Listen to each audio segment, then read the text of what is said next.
This episode of the podcast is brought to you by Keller's Garden Center and Landscaping Services.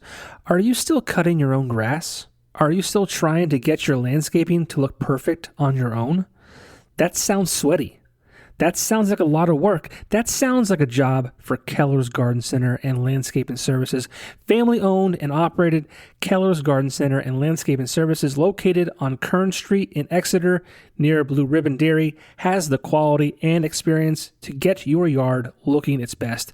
The Garden Center offers plants, trees, sod, mulch, rocks, flowers, topsoil, grass seed, straw bales, and much more, while the Lawn and Landscaping Services offers mowing, trimming, planting, and full landscaping. Visit them on their social media pages for more info. Keller's Garden Center and Landscaping Services. Get your free estimate today.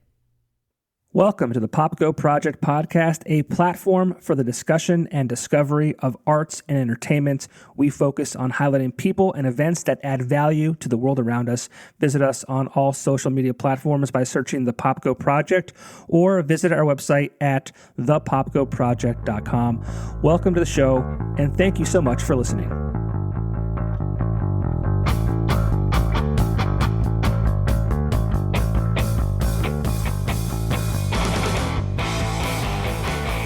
Recording in progress. Did you guys get that? Oh yeah. All right. It's legal.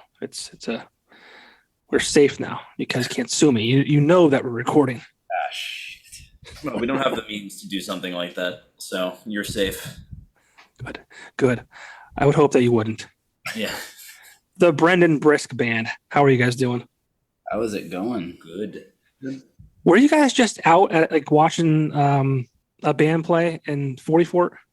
I was just at the Rudder Ave building watching Outside 5. Some of the best, most incredible musicians to ever come out of this area. Nick effing Driscoll, Roy Williams, AJ Jump. Just a super talented group of guys that usually play in Scranton, but they made it down to our home turf in Wilkes-Barre, so I had to go catch them quick. Yeah, I saw that. I'm like, I hope he remembers that we're doing this tonight.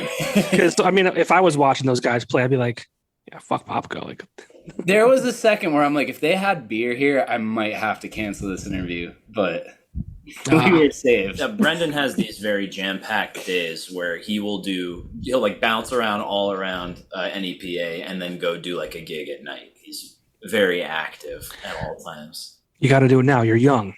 Try to make the most out of it. Yeah. You have to. Well, how old do you think I am? 25. 30. 30. Okay. 30. Yeah, That's still very young. Good genes. You're still very young. I remember when I was 30. I was still closing bars down at 2 a.m. at 30. Yeah. I'm not sure if I should be proud or not, but that was my life. Which bars? Can we say that on air? I mean, it depended. I mean, there was Brews Brothers West. There was Cafe West, West Side Cafe rather. Was Liam still around when I was 30? I mean, nothing crazy. They were usually the smaller places, but you know, it was fun. I feel like I missed out with like all the stuff happening, like Voodoo Lounge and like Staircase, and like you see some of the bands that play there. It's like, man, like I would love to see some of those bands. Yeah, it feels like we're on the leftovers of a lot of that stuff. You definitely are. And it was funny. I was just talking, I think it was to Nowhere Slow last week. And those guys have been doing it for, I think, 20 years now. So they saw, they started in 2006-ish. So it was like almost 20. It's close, whatever. But even when they started, there was like this generation before us, because they're the same age I am, that just kind of had this like access to like clubs that, you know, I missed out on. And then my wife is 4 years younger than me. And there's places like Murray's that she missed out on. Yeah. And it changes so quickly. Like, I mean, 4 years, there was so many clubs and bars and places that were just gone by the time she turned 21. And you guys are obviously much younger than that. So it's like, I feel like I missed out on a lot, but I had a lot. And then the generation after me, like, they didn't have much, and it just keeps dwindling as time goes on. I'm waiting for more stuff to open up. I think there's a lot of talks happening where people are like, we got to do it. And eventually, you know, it dies out one place and it comes up another. So I'm just waiting on like that next round of like. It's hard to tell if it's just like blind optimism, because I do feel like there is more like energy happening. Every time we post something, it does look like more people are excited about doing things and having venues happen. But at the same time, we feel like we also need to keep diversifying and traveling outside the area to feel like we're moving forward, that kind of thing. I think you're definitely right. I mean, unfortunately, in this area, northeastern Pennsylvania, I don't want to say, like, I mean, I feel like the scene was really about to explode if it hadn't already, right before the pandemic. I mean, I would, yeah. I mean, you know, I had the radio show, so I had my pulse, like, or my finger on the pulse, rather, of the scene, maybe a little more than I do now, but like, I feel like it was just like a lot going on. The bands were great. The talent was awesome. Like, and then obviously the pandemic hit, and I feel like that really just deflated the balloon quite a bit. There's always so much talent like around here. It's crazy. Everybody says it, and it's just a matter of finding ways to let it flourish and not necessarily be underground or just straight out stifled, you know? Yeah, I mean, I always said I would put this area up against any other in the country. I'm very passionate about the talent here. Obviously, the Brendan Brisk Band is on that list. Thanks for having us, man. Appreciate it. So thanks for doing this. I mean, I played your music on my show, my radio show, when I had one, but I never had the opportunity to sit down and talk with you guys. I think Rich had you on when I was part of the NEPA Scene podcast, right, but I missed out that week. I forget what I was doing. If that was in 2018, my son was born in late 2017, so I missed the first like few months of that year just because I was, trying to be a good dad. There was a real sweet cardboard cutout of you, though. Oh, okay. So you were shortly after the 100th episode. So I'm not crazy. I don't think that highly of myself that I made this cardboard cutout, but it was having the 100th episode, and I'm like, I can't miss it. But I was like, I forget why I missed it. It was probably, if that was the 100th episode, you're probably looking at like March, April.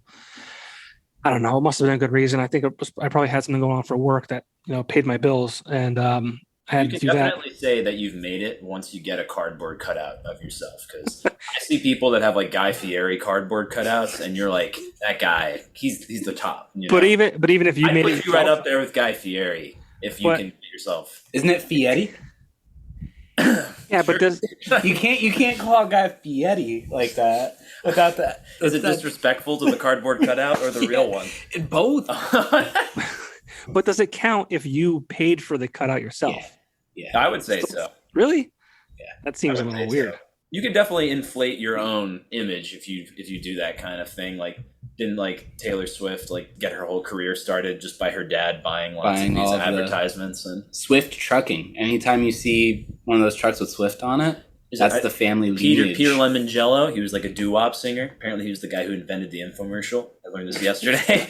He literally this interview is already just off the rails. He literally paid for his own advertising. That's how he became famous. Man, that guy's got a whole weird. I don't want to go into it. Yeah, we gotta look into this one. Lemongello, yeah.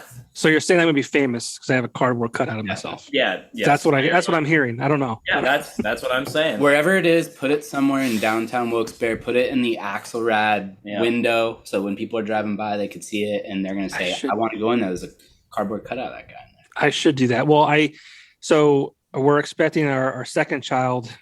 Today's Tuesday, the 21st. My wife will go no later than the 11th of July. Oh, congrats, so we're just thank you. Yeah, we're just under 3 weeks. So I mean, she could go any day, right? But I'm getting the nursery ready. I mean, it's basically done, but the cardboard cutout was in there. I didn't know we were saying. I didn't know that was part of it. It's amazing. Get you more sleep. Like if the child gets restless and looks over, sees it, and then we'll go back to sleep, and you get to sleep more. That's brilliant too. So yeah, it made its way out into the hallway at the top of the steps. So it stayed there for Well, no, my wife moved it. Oh, okay. It's not alive. Because you like wake up in the middle of the night and it's dark and it's just like, oh, it's like over the foot of your bed. Yeah. Well, she put it at the top of the stairs and it was there until like I moved it again. But like I would go to the steps to go up the stairs and like scare myself because I'm there looking back at me. And it scared her too. And then I brought it downstairs in the kitchen last night when she was coming downstairs into the kitchen. I scared her again with it. And it's actually, it made its way down. I have it at the bottom of the steps of my basement. I could see it from here. So it's still kind of like catches you out of the corner of your eye if you're walking through the kitchen and look down the steps. That's funny. I didn't think to get this far into the cardboard cutout of John Popko. The legend continues. You're dealing with the Brendan Brisk Band. This is the kind of stuff. This is good. This is good. This is good. What were we talking about before we started this thing? Scene, I guess. Right? Oh no, well, you were saying that no one wants to ask you questions.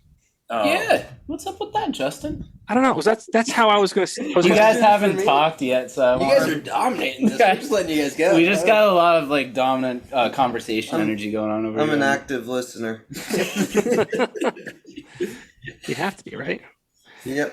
We tried Popko. We wanted people to ask us questions, but so like I wanted to get the V Spot involved. They're a huge supporter of the local scene. I don't want to say joke, but like it's one of those running things that like if you get to play at the V Spot, you've made it. Just because it's it's not a huge club venue by any means, but it's still a cool place to play, and it's non-smoking now, which is super cool, in my opinion. But it's got a good vibe. It's got, like I said, Vinny and Frank are very supportive of this scene, and great guys, yeah. So I wanted to get them into the fold, and I'm trying to think of a way to kind of incorporate them. And they serve shots at the V Spot, and I'm like, shots, like take a shot, and I'm like, oh, maybe we'll try and get listeners and fans of the band, and maybe listeners of the podcast involved in the conversations with you guys, because I don't do these live; these are recorded. So I thought, all right, we'll take a shot, ask these guys, a question. And don't feel bad. You're not the first one I've done that didn't. Such a great idea, questions. Man. It's a great idea. It's that Facebook algorithm, man. I swear. Yeah. Well, I mean, so I shouldn't say that no one asks. I put it on Instagram too. I put a question, and we can just get right into it. We'll get it out of the way. Take a shot. Brought to you by the V Spot Bar in Scranton. Where is it at? And I don't know if this was a joke or Philip P. Walsh. Yes. He wants to know, who is Gabriel? Music for Gabriel. Oh, wow. I actually listened to that song yesterday and was like, I wonder if that is I don't know if I've ever stated this one. I got it. I got the story on there. So is that a good question then? Is that like a good question? Cool. That's a really good question. All right, Philip. Do you want to answer it? Philip Walsh, thank you. I know the answer, but I refuses to elaborate. I was just bragging rights. I was supposed to have a twin brother in the womb, and I ate him in the womb. I absorbed him. Like, it's called vanishing twin syndrome. Is this for real? This is 100% real. I'm not making this up. Okay. Yeah, my mother got the ultrasound and she was supposed to have twins, and then after time it just turned into one, and it's a real thing where one of the embryos just absorbs the other one out of just, I don't know. But so I was supposed to have a twin brother, and my father always told me that his name would be Gabriel.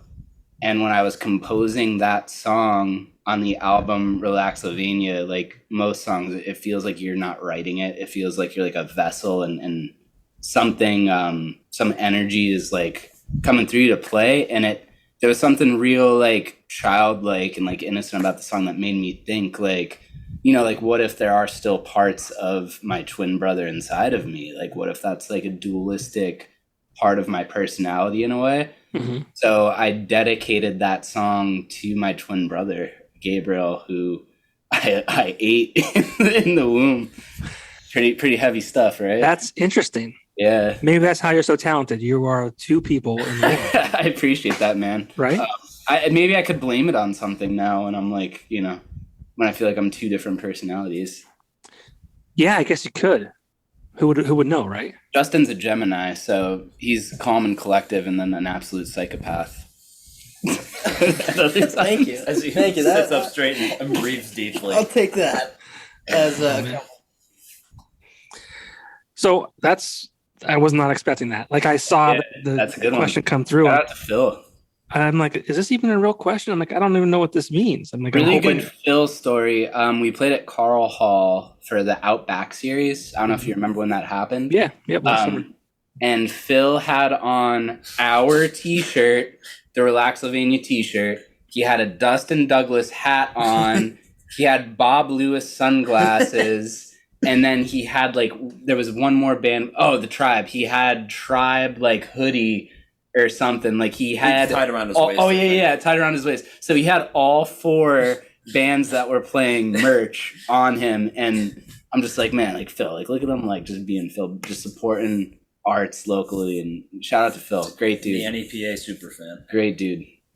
That's some heavy hitters there. That's a great lineup. That was a really fun time. Yeah, I mean, that was a great series that AJ put on last year. I mean, from a local standpoint, when the world is middle of a pandemic and we can't go inside, and he's like, fuck it, I'm gonna go outside, and he booked fantastic acts all summer long. He really did. Speaking of the pandemic, I'm just thinking of it now that we're on a podcast, because I don't even think we ever really got to talk about this. We released Relaxylvania, was it 2020? Yep. I'm trying to think of when. It was right before Black Lives Matter. Oh my gosh. Yeah, it was literally right when everything happened with George Floyd, and the world changed so much, a lot of it's just such a crazy part of history to be a part of, where that happened. And it made us feel very insignificant, because it's okay, here's this album that we worked on for 4 years, and then it's these really significant things happen in the world with the pandemic. And also, the Black Lives Matter, George Floyd, everything that was happening there, which was really important, that needed to be, discussed and handled in society. It peaked a week after we released the album. It was very, very close. So we we didn't feel it was right to just start slamming every social media platform. I didn't even want to promote the album. I felt it's so insignificant to what's actually happening in the world right now, that it's the world needs arts, but it was this is way more important. The world really needs to take a look at what's happening, because this has been going on forever, and it just needs to stop. But other than that, I'd like to talk about Astrology Days Records, because I saw that was happening locally, and it was just such a really cool thing to see. I've always been a fan of indie labels, and just looking at Astrology Day Records, they had such cool artists on there. And so I reached out to them when I was releasing Relaxylvania, and I was like, I really appreciate what you guys are doing.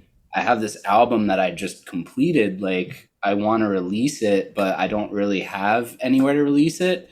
And I ended up talking to John Kimmock, who's one of the founders, along with Pappy from Cabinet. And he really dug the music, and what he really liked about it is that it reminded him of Pennsylvania. It reminded him of all the music that he was making when he lived in Pennsylvania. And he's like, I'm going to give you guys a shout out. Let's stay in touch. This is really great. And after a few months of the album being released, it's people really liked it, but it didn't go anywhere. So he's like, let's release it again under Astrology Days Records. And so we did through their Bandcamp. And it's just been a pleasure to be on that label and work with those people. It's just a really cool collective of musicians and artists that are just trying to put out good art. There's no hidden motives or anything. It's just, we want to make good music. And they've been very helpful to us, giving us opportunities to just try and get our music out there, man. That's our goal is we love to play music. We try to be the best musicians we can. We hope that the music that we put out there is enjoyed by people, that it inspires them, that it takes them out of the everyday bullshit that we all face.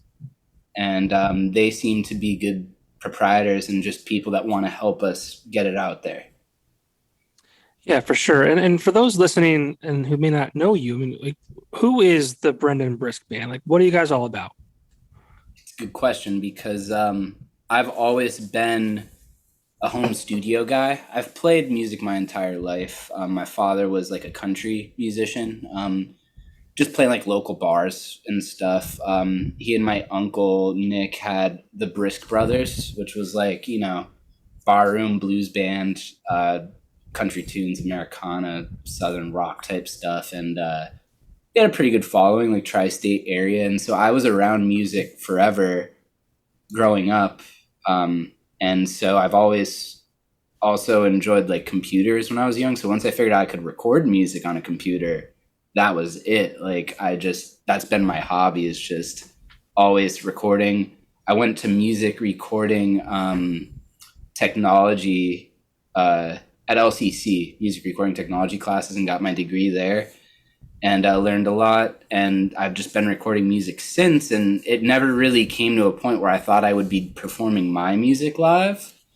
I played in 2 bands in the area, Half Dollar and Fake Fight, and it came to a time where, we kind of all just went our separate ways, and Sean Flynn, who you probably know, he was doing a folk night at the Bog. He was like, why don't you play solo, man? Like, why don't you open up for us? And I was like, yeah, that sounds cool. And I was going to do a one-man band thing where like I had like a kick and a snare and like have my guitar and I would sing. And then he's like, you know what? I'm switching up. Like, I'm going to have a full band. And I was like, well, shit, I have to have a full band too. Like, I don't want to just be like this one solo guy. So I reached out to Justin and Bernie. I said, hey, like, let's just do this once. Like, cause I was like, like nervous of like, hey, like, it's fun jamming with you guys. Like, would you want to just do this once, like a blues band thing? And they were like, yeah, man. And didn't it feel like we've been playing for like years? Oh yeah, it was really easy, really fun. It was just from the get-go, there was just some type of propulsion behind it, and it always felt really fun, and I always looked forward to jamming with Brendan. So I think it kind of just catapulted from there. Yeah, and I just remember those early jam sessions, like in my mom's house in the living room, like just playing really loud blues music, and it's really good, and it's kind of like scaring me of like, like you probably hear bands talk about a lot how it's hard to find like like-minded people and people that you really gel with, and from day one we were just, all 3 of us were locked in, and so we had the blues band. We were only going to do it for one night, but people were like, this is great, so we kept doing it, getting better shows and playing around, and I've always been really into jazz music, and I wanted another element to the band. I wanted horns. So I reached out to Ross Aswa, and he was busy at the time. He said, dude, I got so much going on, but I would love to introduce you to a trumpet player I know named Miles. And I already like knew Miles from playing in a band, Elephants Dancing, and I always thought like, wow, that guy's really good. I was kind of like nervous. I was like, there's no way that this guy is going to jam with us. And sure enough, he was like, yeah, sure, and he came in, and I just remember walking to that first practice. He was early, and I heard him like warming up upstairs, and I was like, there it is. And ever since he's been in the band, it's taken us in such a different direction that it's no longer blues music, obviously. And it's like, I didn't want to keep doing blues music forever. I love blues music, but for me as an artist and a musician, it's not something that like I could stay doing. I love all different genres, and it's an original band now. We don't really play bar gigs or any type of like cover gigs. We're strictly focusing on our original music. Miles has taken what we do to a whole other level, if not like 5 other levels. Oh, thanks. It's amazing what just adding that horn can do. Like it's like, so I've had the privilege of hearing your upcoming EP. Is that a secret? I mean, it's not necessarily a secret. Did I just blow it? I'll edit this out. No. No, we've actually had a really cool magazine from the area, NEPA Audio, do a review of it. We've been kind of secretive about it, but it's more or less like if people want to know about it, they'll find out about it. So We're not just like plastering it on billboards like, hey, we got a new EP. And we're still trying to figure out how we want to go about releasing it. So you could look forward to some singles coming out.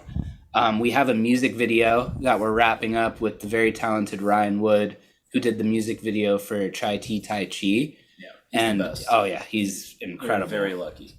We've had such luck working with some of the like most talented people in the area, and just going back to what we said before, I feel like some of the best creatives in the area are like underground or like not heard of, and they deserve so much more spotlight, and Ryan Wood is definitely one of those people. So I'm really looking forward to releasing a new music video from one of the tracks off the EP. And yeah, you're definitely one of the first people to hear it. Well, I mean, I won't talk about it too much. We'll leave it a mystery, so to speak. But like, feel free to say whatever you want about it. Well, no, I mean the opening song. I believe it's the way you sent it to me is how it's going to be released. Yep. All right, so I think it started off with Sofa Circuit, correct? That's going to be the music video. I mean, yeah, I think that's the standout of the EP. Thank you. And it just like, I don't know, I was in my car listening to it, and I just felt like there's these certain songs that like take you to like a mountaintop, right? Like just above everything, and like you feel like you're bigger than everything else. And that to me, that song, like that took me there. Eagle was a great song as well.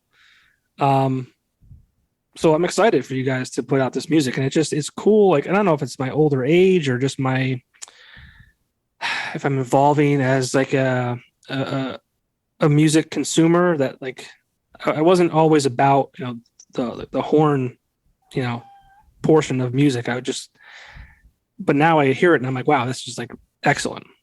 It's weird, if that makes sense. I think it's making a comeback. I feel like what it is? Have always been cool, and then like saxophone made a huge comeback in like the 2010s. I want to say like all the I think it has a lot to do with how like jazz is moving into hip hop now, and they're both very much like together. Like almost every hip hop artist is like pulling from major jazz artists and like forcing them to collaborate all the time. And that's kind of like what the big music is now. Like I know like Flying Lotus did a lot of that, and then Kendrick did a bunch of that, and now it's just like kind of everyone has it on their tracks and stuff. And you're like, oh, there's that sax player. Like I don't know, trying to think. Kamazi's a big one. Kamazi Washington plays on like almost everything.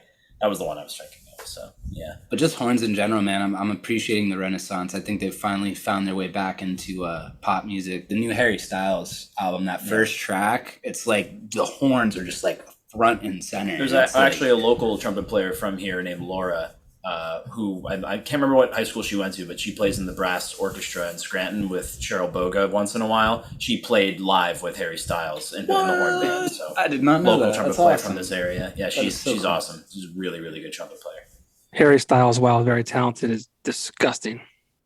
It's crazy how he was never on my radar, and then Dustin Douglas actually was like, "Dude, you hear that Harry Styles solo album?" And I'm like, "No." I'm like laughing at him. I'm like, "No," and he's like, "Listen to it," and I was like, "Cool. Like, what are you talking about?" I listened to it. That's still like an album. That first solo album, I revisit it like all the time. Did I just lose power? Yeah, I think it says to change the battery pack. Oh, that's awesome. Let me go ahead and change it. Can you still hear us? Yeah, I can still hear you. No, you're good. I was actually gonna it started blinking on the screen. I'm like, you were talking. I didn't want to interrupt you. But no, like, so he's got that song called Watermelon Sugar. Yeah. Right? And I'm like, that song is disgusting. So Well, no, it's good. It's good. So it's good in a music sense. But do you know what watermelon sugar is? Oh, you mean disgusting in a moral sense? Yes. I don't actually know what it's about. Well, I'm not going to tell you. I feel like it's probably like no one knows. I think you should say it. No, I can't. Bernie loses the video. Now he gets all this courage to be like, yeah, you should do it. Say it. Now he's free to do it. Well, my imagination's running wild on what that could be. Google it. Okay. And while you're Googling that, Google Blue Waffle. Yeah, that's. I mean, do we really know if that's what it's about? I don't know. I mean, who knows? Who cares, right? Is the camera up now? It's up. Oh, yeah, it's just moving. Am I just like moving around? Yeah. Oh yeah, this interview is great. It's the best. Listen, I have like 5 listeners. It's fine. It's not centered. I think you're good, actually. All right.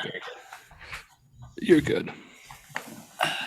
But I was at James Barrett's release back in, I want to say September last year. He put out a great album. but he had the guy from Modern Ties, Jesse, I think it is. Yeah, Jesse. And the song that they performed, Jesse pulled out the trumpet, and it was like, holy shit, like where did this come from? It was such a cool like aspect of that song that wasn't recorded on the album, and I feel like he should go back and do that because it was just like, wow, this is incredible. Jesse and I actually played trumpet together when we were both in high school and did a lot of that stuff together. And there you go.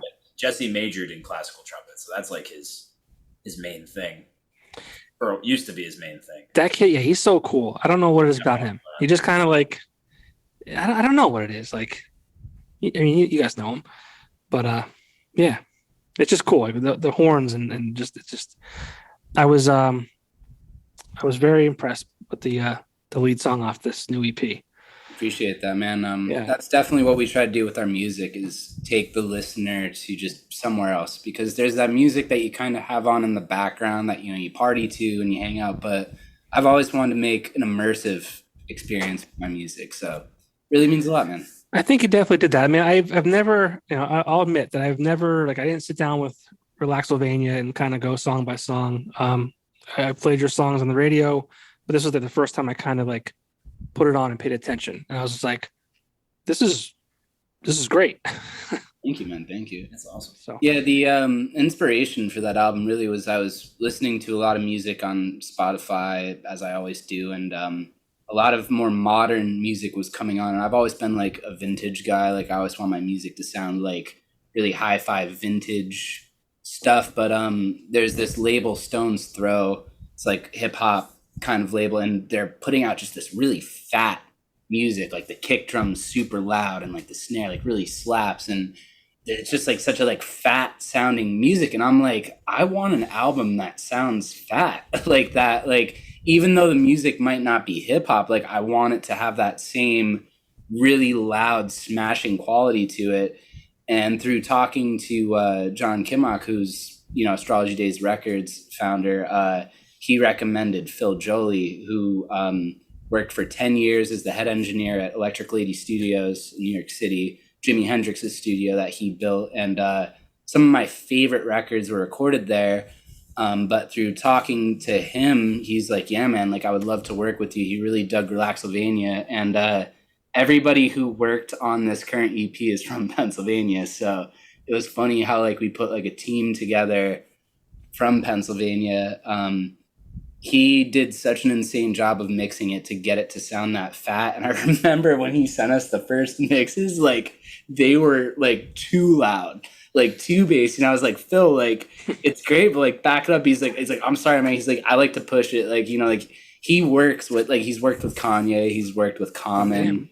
He's worked with like Lana Del Rey, The Strokes. Like he's worked with a lot of like really big name artists, and he just has such a great ear, and he's such a great guy, and he really helped us take this EP to that level that I really set out for it to be from the beginning. This is the first album that we recorded mostly in a studio. My first two albums I recorded from home by myself.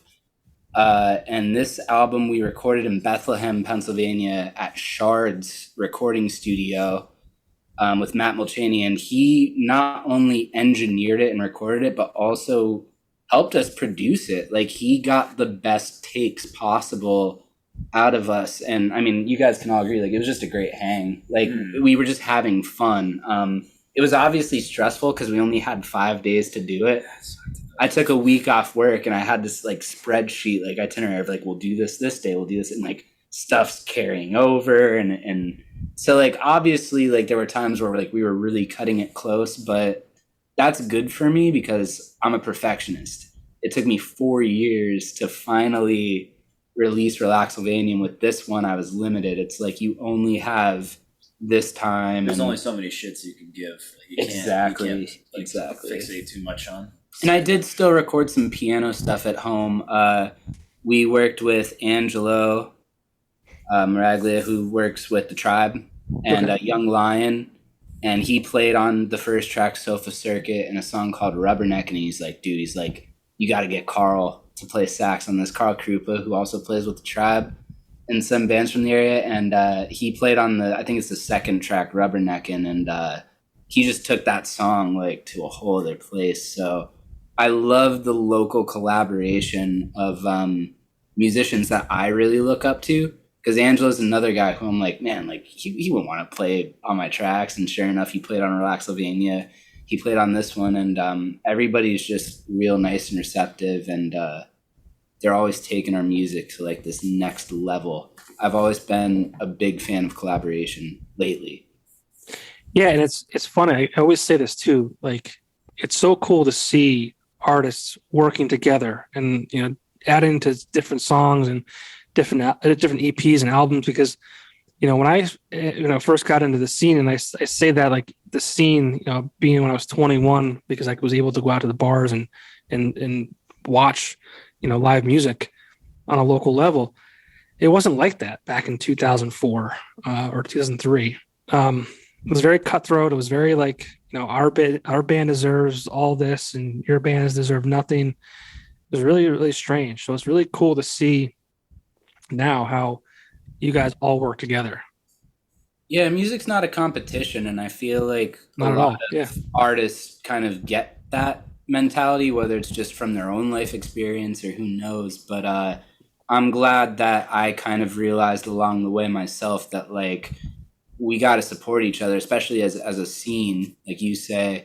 And there's so many different types of scenes around here. If anything, I feel like with our music, it's kind of hard to find our like niche, like our spot.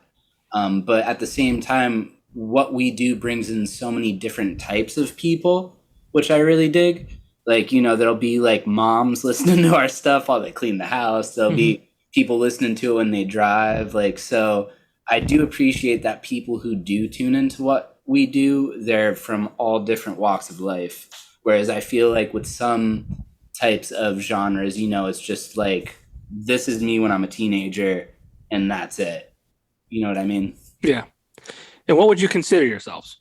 Yeah, that's the number of $1 people million that ask. question. Yeah, What would you consider us? I'd like to know that. I don't even know.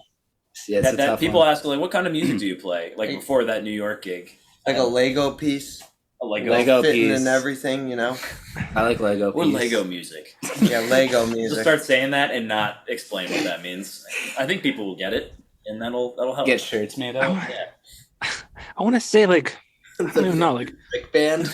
Oh, the man. Brendan Brisk We were Band. once billed in Philly as the Brendan Brisk Band, which was awesome. My name gets butchered. It's hilarious. I love it. It's great. not sure how. I mean, it just kind of It's just like say it how it's spelled. People think it's like a stage name too. Like that's my real name, Like so.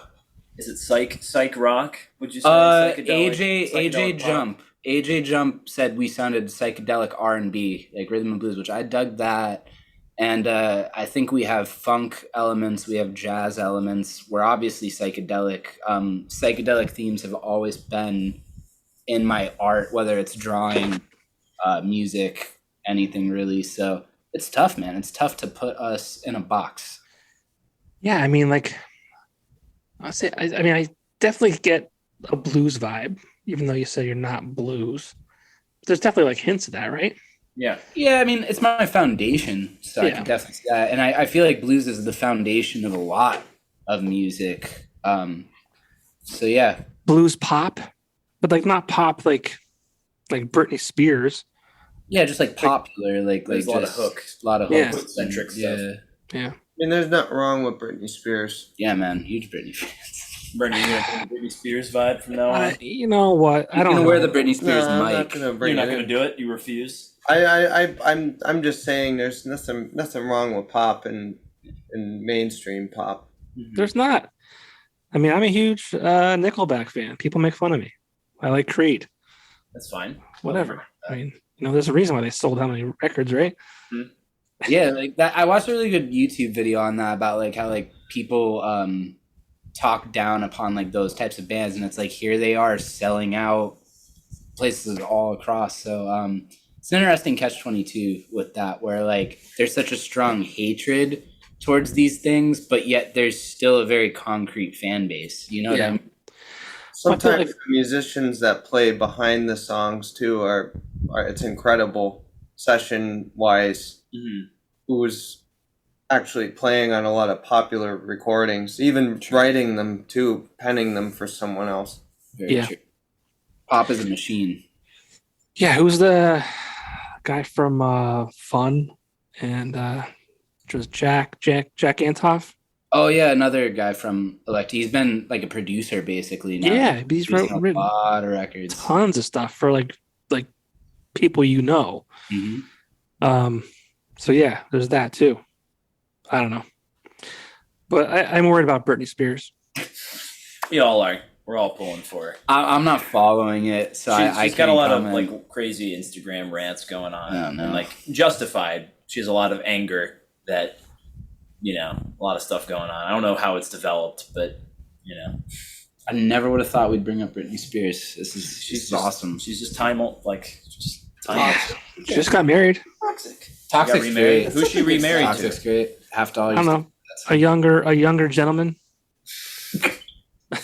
I thought you had your finger on the pulse of this whole situation. No, it's one of those things. Like, it's weird. I hate. I love the fact that I record these in case like something happens.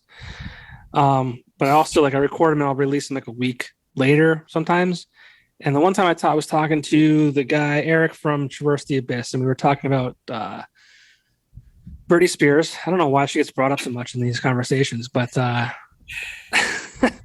but like it was just like her behavior is very odd. And then I think between the time that we recorded that and the time it was released, like she was pregnant and they lost that baby. And I don't want to say that she's lying, but like the behavior, like she came out and said, "Oh, we lost our baby," and then the next day she's on Instagram, like dancing like a weirdo, like she always does. Like nothing ever happened. And I understand that people deal with things in their own way, but like, I don't know, like that's odd. Yeah, my wife and I have had we've lost some. You've dissected this. Like we've been through that, and it's like my first inclination wasn't to go on Instagram and dance in front of a camera like a weirdo. Like, sure.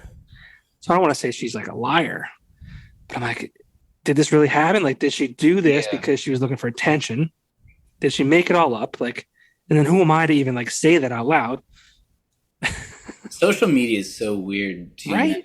Like it's good for a lot of things, but we all know that it has its downfalls, and a lot of it comes down to just how people use it. And I think that it becomes a veil for a lot of people where they don't even see reality anymore because all they see is what's inside of this website and how they present themselves to the world through a website. And I'll be honest with you, like there were many times in my life where I was sucked into that, especially in like my early 20s, like really became prominent. And now I'm in a part of my life where like I know how to detach from it, but not only that, like I strictly use it to promote my music. It's such a great tool for artists, musicians, any type of artist or creative person, just anyone. It's a great platform to get your music and art out there. So I love Instagram. Like I said, Facebook, the algorithms have just been really strange lately. Things that you wouldn't expect to take off do, and then things that it's like, oh, it doesn't. It's weird. Yeah, I was going to ask you, like you mentioned earlier, how you just want to get your music out there and people to hear it. How do you do that? I mean, we live in a world now, singles, and you mentioned Facebook and Instagram, the algorithms, and you have Spotify, you have Apple, you have all these outlets, and it's all good stuff, right? It's really cool to be able to have everything at the tip of your finger and have access to any song you want to listen to. But I mean, as a musician, at your level, like how do you get to that next level? How do you break through like all the noise? Like how do you do it? That's a really good question because I feel like music is oversaturated at this point. There's so many great artists out there, and it's tough to kind of find your spot in that sea and wave of talent. It's like interesting how you can find so many different types of music at any given time, like you said, and just with like Bandcamp, like there's just billions and billions of fantastic indie artists. There's music from the 60s and 70s that still sound good today that nobody knows about, that was like recorded way back in the day but never got an official release. So ultimately, I think word of mouth is really like one of the best ways to get your music like out there. Obviously we promote a lot on social media when we're ready to release something. But it's just such an interesting way how people ingest music now. And it's different from when you had a record, you had a CD, and it was a way more immersive experience. Whereas now you're driving, it's just like, I don't like this click. And you're into the next thing that the computer thinks you'll like. It's tough, but at the end of the day, I know that we do have people listening to our music, and like that's a win for me, even if it's one person that really enjoys it. That makes me feel fulfilled for sure. Yeah, I think it's such it's a blessing and a curse, is what I say about the internet. Like, I mean, I love the fact that I can get new music from my favorite artists every month or two, as opposed to waiting for 2 years for a new record. I love the fact that I can go online and see what they're up to and what they're doing, and they're sharing their lives with me. But it's so overwhelming to an extent. It's like, and I think like we're just, the way things are now, like like you said, if we don't like it, we just skip it. We just like go right past it. And like I feel like once you pass it, like it's gone. Yep. It's off your radar. Like, I mean, I always say this too, like watching a movie. I mean, I miss going to Blockbuster on a Friday night with your girlfriend, getting a pizza, getting a movie, like, and just being able to, like, you have a limited selection of things to watch. Like, this is what's available right now. That's it. Same with music. Like, you can go in the gallery of sound or whatever it might be. And like, this is what is you have access to at the moment. So pick something, right? And it's an experience in itself doing for that. Sure. I mean, I can tell you so many records that I bought, back in the day, like, who was working that day. There's been times where I've been going through CDs, and like I'll hear it, like someone was playing over the speaker system in the store, and I went up to the guy who was working. I'm like, who is this? It was John Mayer, actually. Which, by the way, I feel like there's a lot of in the guitars, there's some John Mayer vibes in the guitar. I don't know if that's a good thing or bad thing. I think it's a good thing, but I hate. I turned around with John Mayer. There was a time where I didn't like John Mayer, and I want to say like 6 or 7 years ago, I finally got it. And it's when I started paying attention to songwriting and lyrics, because I used to only listen to the instruments. I for most of my life, I wouldn't listen to the lyrics. I would just hear the production, the bass, like the drums. So once I started focusing on lyrics, that's when John Mayer's music really came through. And I mean, I've seen him play with the Dead. He's an unbelievable talent. But it's really funny too when people try to make fun of me and they're like, "Okay, John Mayer," and I'm just like, "I like that dude." So it's all good. Like that's like a guitar meme of like, tell any guitarist, "Okay, John Mayer," and they'll get all heated. Oh, really? Yeah. I was a big John Mayer fan when he first came out too, and everyone was like, I got made fun of. Like, I mean, he had the song "Your Body's a Wonderland." It was kind of like, whatever. But no, one of the tracks off the album, "Extra Time," I feel like, I want to say if it was "Born and Raised," an album by John Mayer, or "Paradise Valley." I feel like some of the vibes from that album came through in the production of that song on this album. So that's cool that you picked up on that. Yeah, cool. Well, I'm glad that was kind of accurate there.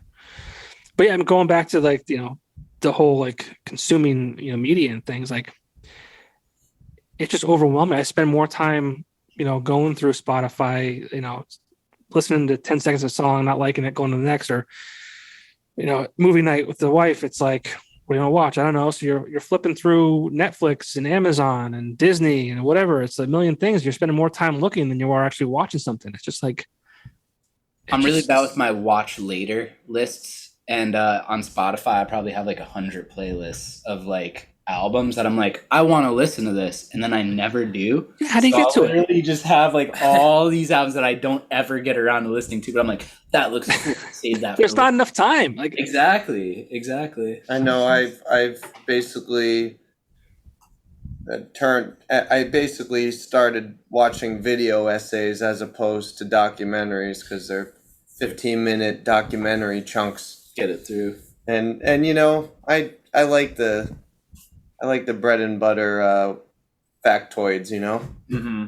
Something Not that comes. all the content. It's digestible. Yeah, it's digestible and you learn quickly. But some people, you know, you do lose that heart and that soul to content. So it's a pro and con. Infinite content. Yeah. Well, a lot of musicians like the single releases because now you don't have to sit down and create a full album. You can like focus on one song and you promote that one song as if you're promoting an album. So that's kind of neat too. And it's like, you know, but maybe you write a song and you put it out there and like it doesn't get received as well as you thought it might. That's okay. You know, 2 months later you can do a new song and that song you just put out never existed, old news, like this is the new thing now. So Exactly. That's kind of cool too. Like I said, I think it's a blessing and a curse. But I've always appreciated an album as a whole, and I mean, like throughout the '90s, like I loved CDs. Like I would just like sit down while I was listening to the CD and flip through the book and look at the art and just absorb it. And I finally got to do that with Relaxylvania. I think my first album, that was the goal. Was I just always wanted to release an album. But with this one specifically too, like I was ready to release it just like as a chunk, and people were telling us like you should probably release singles first, and I'm just like not hip on what's like what you're supposed to do now because I'm still caught up on what I dug when I was younger and like really taking albums in as a whole. So we're gonna do the single thing for this album for sure. Yeah, it's interesting that you're like that though. Because like you're young, you're 30 years old, so you're of the age of like that way of doing things, Exactly. as opposed to like albums. To me, I don't know. You've got an old. No, it definitely is, and people have mentioned that about it. It's like, like it's interesting that like you still approach it in this way, but that's just always how I've thought. And I'm a big record guy too. I collect albums, so it's always been the package deal for me. I'm also usually doing the artwork myself too, because once again, just going back to that perfectionist thing, like I'll have other people do it and it never comes close. I always have a very specific vision in what we're doing, and I'm really excited to see what we do next as the Brendan Brisk Band, because it's going to be collaborative, which in this last album, I would say it was like a 60-40. Like it was 60% me, but these guys had so much input on all the other songs. For better and for worse. Well, but like, there's some banging, every once in a while. But that's good. Yeah. If anything, I feel like these guys always take it to somewhere it should have always been. I kind of get very caught up and it needs to sound this way. And then someone does something different, your ear perks up and it's like, that's it. Like, let's do that instead. So I'm really looking forward to what we release next and what we work on next, because I feel like we're going to take our time and do everything that we see fit. And it's going to be like, a stew of all of our personalities and musicianship in the forefront, which this album is a taste of that, I think. But I really look forward to the future with these guys. I wouldn't want to play with anyone else. They're my best friends and we have a great time. We used a lot of unique instrumentation too, with a lot of background. Definitely things. Did a lot of experimenting with weird instruments. Bernie's on theremin in one of the songs, like in the background. Little toy pianos that were in the studio, bells. His drum set looked ridiculous during the second track. I want to say very Mark Juliana inspired, like all the Morph Beat stuff and like just everything piled on the drum set and like a garbage can, and like there was a lot of like just trying things out. It was fun to do it that way and demo things out and let the songs take on a life of their own. Yeah. Was it hard for you to kind of let these guys in? And I say that because you mentioned you're a perfectionist, right? Mm-hmm. And people like that tend to want control. And I've heard things about Brendan Brisk where people don't necessarily understand that. It's not a bad thing. They just say, "Oh, he's a perfectionist. He likes things a certain way. Like he's hard to work with, or he's difficult to work with." It's not a bad thing, right? It's just like you know what you want, and you want it to sound how you want it to sound. Yeah. That's perfectly okay. I wouldn't say you're difficult to work with, though. Yeah, I mean, No. I think he found 3 other perfectionists that share the same vision. I mean, that's so true. it's kind of like we're all difficult to Okay, work yeah, that's with. fair. yeah, maybe that's Maybe it. I need to look in a mirror. I don't think it was difficult to let these guys in because I'll have ideas that I'll ask for, like, hey, can you try this? But at the end of the day, I'm always willing to let anyone else in this band try something or change things to make it something different. And I really, really appreciate that about these guys, that not only are they dedicated to seeing my vision through, but after a while it becomes our vision. Right. So I don't want you to take what I said in a bad way. It's just, it happens, right? It's and that's Yeah, okay. absolutely. I mean, it's not an insult, and it's not me saying it either. No. I couldn't even tell you who said it. It was probably just in passing somewhere, and I couldn't say otherwise because I don't know you. I'm very, very like picky about how things need to be. That's when okay. It comes to music, I think in general, but I don't know. I think I've definitely like let things up to chance and just trying new things out. If anything, with my first album, like that one, I did entirely by myself because it was like, okay, like this is how it needs to be. But it was also a great learning experience. I feel like it was good for me to get that out of the way, because now all I ever want to do is work with other people and just work together on something that's better than one person could have ever done. Yeah. And when I heard that, it was years ago. It was a while ago. So obviously we grow, we adapt, and again, I mean, I don't see it as something that's a bad thing. But other people have their opinions on things. Who cares, right? Yeah, man, everybody's got an opinion. Doesn't bother me. Yeah, good. Well, I mean, you guys are talented. I mean, the EP is excellent. I'm excited for you guys to release it and see how, people receive it. What's next for the Brendan Brisk Band? I know we talked about earlier. There's limited places to play around here. You try to do those places, but also, expanding outside this region is very important to you. There's a lot of great venues out there, and obviously that's how you're going to get more listeners and more exposure is being out there, word of mouth. What's next for you guys? I think definitely playing outside of the area is a big one, but we also love playing in the area because I think it's big to build a following where you're from, and just getting the community involved, I think, is a big thing. So I think we want to plan some free shows for sure in the area just to get people involved and see what we're trying to do musically. But definitely playing out. We would love to jump on some festivals and just find where we belong in terms of our music, because it's just so all over the place. And I think that there's a lot of people out there that would really appreciate our music, and it's just a matter of getting out to other areas so they could find us. That's a big one. And just as people, we're always trying to become better musicians. We're always looking for that higher peak in what we're able to do in our abilities. And it's great getting to work with these guys where we all kind of lift each other up. We're never really putting each other down. We're always trying to get each other to be on that highest level we could possibly be as musicians. Cool.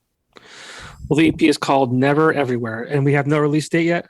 No release date as of yet. Man. No release date for the single and the video? It'll probably be July. Most likely July, but I don't want to give any 100% dates just yet. But it's coming out soon. Definitely this year. We could say that for sure. That music video is definitely coming out this year. Okay. And I saw you guys are pushing your YouTube channel. We want to start doing more videos. Maybe even Shorter. some more humorous type things. Yeah, we found some TikToks. Well, it's weird that you say that, because on Instagram's got their reels, how they're going to rip off TikTok.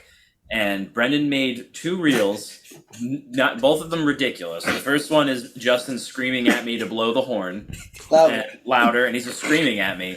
And the other one is us walking in New York City, and Justin has his arm holding a bag weird. And I'm rambling. And it's just us walking out of a parking garage and Brendan making fun of him. And both of those videos have gotten over 4,500 views. In seconds. In seconds. Yeah. And people you've never seen liking it and commenting on it. And it's just okay, so we're like, this is the path. Instagram robots. People like the absurd, you know. So we want to lean into the comedy stuff, because the video too is going to be a little bit sillier than the last one we did. So, Well, I think, having all these outlets, it's hard to keep up with. You have the Instagram Reels and the TikToks, but it's another outlet where people can possibly find you. So it's like you have to be yep.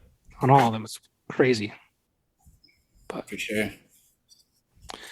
like I said, I'm looking forward to it. Where can people find you on the internet? We have our Instagram. I believe it's instagram.com/Brendan Brisk. Facebook is facebook.com/Brendan Brisk Music. We're trying to revamp our website, which is brendanbrisk.com. I want to make it a little more interactive. So it's kind of like pretty bare bones right now, because I never made a website before, and I'm like, we need one. So I just kind of like learned how to do one in 2 weeks and threw it together. Our YouTube channel, we're definitely pushing, because we want to make more content for people. Yeah, just if you YouTube Brendan Brisk, and we're on Spotify, we're on iTunes, we're on any type of place you like to listen to music. But if I had to pick and choose, I'd say go Bandcamp, because they actually support and pay the artists. And as you know, with Spotify, you're getting like half a cent every 500 plays, or who knows. So Right.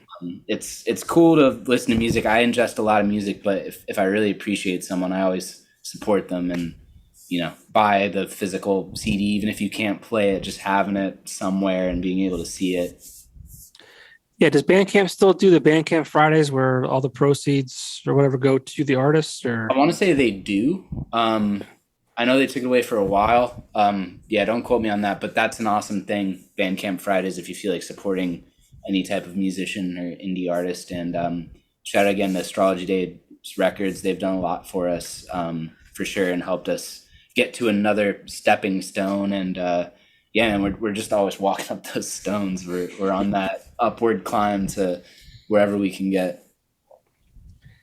is there a show that you have booked that people can look forward to? Or So we have the benefit. We're doing a benefit this Sunday for my cousin who passed away. I'm trying to even think of where it is, but it's a celebration of life for Jen. We have a gig at the Joint in Pittston, I believe it's called. Joint 52, Yes. 32. We're going to do an acoustic performance, because they're pretty... Full band acoustic. Yeah, full band acoustic. It's like a smaller place. Yeah. So I'm looking forward to that, because we're usually a pretty loud band, so it's cool to strip it back and give it that acoustic. We're gonna have dynamic. Justin play the washboard. There we go. Spoons. The spoons and stuff. Yeah. Spoons and stuff. I'm gonna grow my nails out starting now. What is that show? That's like nearby my house. Maybe I'll get out for one night. Cool, yeah. July 22nd. Okay, probably not. At the Joint 53. 53. One of That's those. what it was. I'll probably be out of commission by then. I'll be on full dad mode. There you go, man. That's It's good. exciting. Damn That's it. exciting. I was hoping you were going to say like next Saturday. I'm like, all right, I've got like 2 weeks of life left. No, we're all hitting vacation relatively Yeah, soon. we Nice. just did like 3 gigs. We were in New York City. We were, where else were we? We were playing Yoga Fest up in Montage Mountain. That was awesome. Oh, cool. Yeah. So yeah, we were all over the place, and looking forward to just taking some time off in July. I think that's important. But after that, we're just gonna hit it again. We've been trying to book some more shows, definitely for late summer, fall. So if you want to find them out, just look us up on social media. We're always posting about them. Just Brendan Brisk on all social media platforms. Very cool. Well, Never Everywhere, new EP, TBD TBD. This year. But definitely looking forward to that. Guys, thank you so much for your time. It was a pleasure hanging out with you. Like I said, I've known of you. I've seen the videos. I've heard of your music before. So it's nice to be able to sit down and chat for a bit. Yeah, man. Likewise. I think it was the V-Spot bathroom, actually, when you were like, "Hey, man, would you want to be on the podcast?" And I was like, "Absolutely." It was that wild. That was that Yeah, long? you were talking about the V-Spot before. I just connected those two dots. That's how this all happened. Also- it was the music awards. Yeah, well, I may have had a few drinks that night. But you also mentioned Fake Fight. Yeah. Were you on the podcast? Did you perform with them? We were, but I'm trying to think if you were on that one. I think I was there. I You was were there there for that for sure. Yeah. that was so long ago, almost. It feels. That Yeah, we were. On that was a great project. I mean, I'm a huge fan of obviously Jordan and Mike. Mike Stack, yeah, Mike Stack. fantastic. And his brother Steven, who's on drums. Steve, yep. Everybody's still doing their own thing musically. It's just that we kind of all Just shuffled it around. and ended up in, like, that's the thing. Like, you're always branching out to different things, and yeah, that was a great project to be a part of. And if you like that music, check out everybody individually in that band. We all have something going on in the area. Yeah. Yeah, the Stacks are very talented. Oh yeah. I think their dad is like some kind of doctor. Yep. Must runs in the family. Talent. So, guys, thank you again. Enjoy your vacations. Thank you. Enjoy the sun. Enjoy the freedom. Oh yeah. Like our Very- podcasts we've got here. They say freedom on it. Yeah, I feel like once we switched cameras, those were popping up. What's that? The Freedom cans we got here. Oh no! What? Oh, It's- Budweiser, huh? Yeah, just absolute freedom, man. Yep, That's what there we're you go. going for in July. Don't make fun of me. I'm drinking the Natter Days All There right. you go. strawberry Both on lemonade. the same Yeah, level. man, that's the same level. That's we're relaxation. corn fed boys. That's Yeah. what we're.